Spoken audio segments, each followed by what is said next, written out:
Indian navy की SSC tech की notification out हो चुकी है। ये वो एंट्री है जो हर साल इंडियन नेवी निकालती है 2 बार, और वैकेंसीज भी काफी ज्यादा होती है।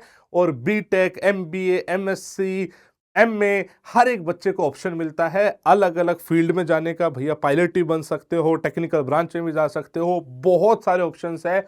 एक एक चीज को मैं डिटेल में बताऊंगा।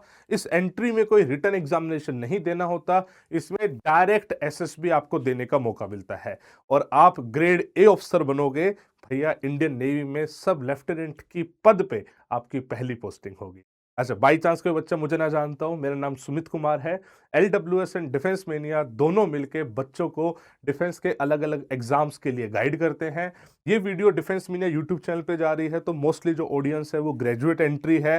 तो भैया आप लोगों के लिए बहुत ही जबरदस्त अपॉर्चुनिटी है, बिकॉज इसमें डायरेक्ट एसएसपी देने का मौका मिलता है। और एसएसपी की टेंशन आपको लेनी नहीं है। आज की डेट में पूरे इंडिया में हाईएस्ट सिलेक्शन रेट हम क्लेम करते हैं, बिकॉज हम बच्चे पे 15 दिन तक उसके हर एक पर्सनैलिटी एक्सपेक्ट पे काम करके देते हैं, तभी इतने अच्छे रिजल्ट भी आ पाते हैं। चलो वो चीजें बाद में बताऊंगा, पहले इस नोटिफिकेशन की सारी डिटेल्स जान लेते हैं। आपको भैया कब अप्लाई करना है, कौन कौन लोग एलिजिबल है, हर एक चीज। सबसे पहले देखिए, ये जो नोटिफिकेशन है इसमें एक ही नोटिफिकेशन में अलग अलग पोस्ट के बारे में लिखा हुआ है। मैं एक एक करके बताता हूँ। सबसे पहले हम आ जाते हैं एग्जीक्यूटिव ब्रांच। तो एग्जीक्यूटिव ब्रांच की जो एलिजिबिलिटी कंडीशन होती है वो होती है कि आपके पास बी या बीटेक की डिग्री होनी चाहिए विद 60% मार्क्स। इसमें वैकेंसीज भी सबसे ज्यादा होती है, 76 वैकेंसीज है।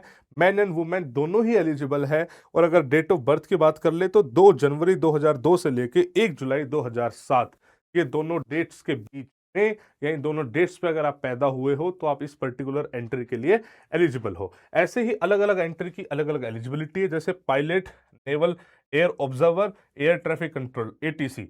इसमें मांगता है भैया आपके पास बीटेक की डिग्री होनी चाहिए 60% मार्क्स के साथ। इसके अलावा 60% मार्क्स आपके क्लास 10th में होने चाहिए, 12th में 60% मार्क्स होने चाहिए, स्पेसिफिकली इंग्लिश में। ठीक है। और वैकेंसीज भी अगर आप देखोगे 25, 20, 18, जिसमें मैन वुमेन दोनों एलिजिबल है।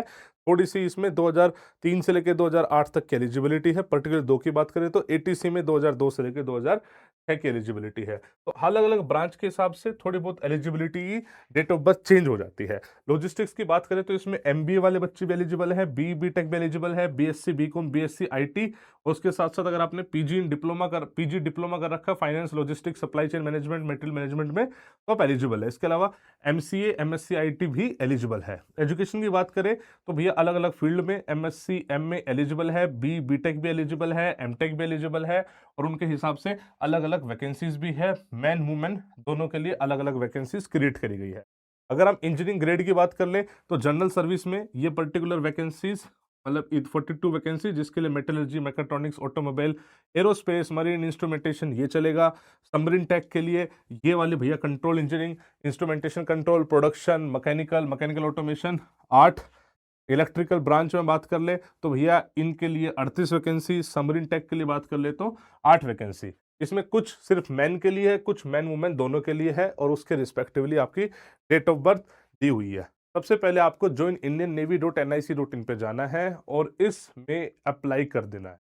जो भी बंदा एलिजिबल है, सोचे ना, सबसे पहले तो अप्लाई कर दे। बहुत कम कट ऑफ जाती है और आपकी एसएसबी कॉल आ जाएगी। एसएसबी कॉल आने के बाद आपको टेंशन लेनी नहीं है। मैंने पहले भी बताया था बच्चे आपको कि एलडब्ल्यूएस एंड डिफेंस मेनिया दोनों मिलके आज की डेट में बेस्ट एसएसबी गाइडेंस दे रहे हैं। हमारे पास सारे एक्स एसएसएस हैं जो आपको गाइड कर रहे होंगे।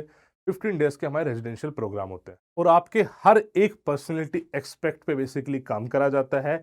और जब आप जाते हो ना, 15 दिन पूरे होते हैं, तो आपको ये पता होता है कि अगर आपको रिकमेंड होना है तो आपको कहाँ कहाँ पे काम करना होगा और कैसे होगा। इसी वजह से हम इतने अच्छे रिकमेंडेशंस भी क्लेम कर पाते हैं।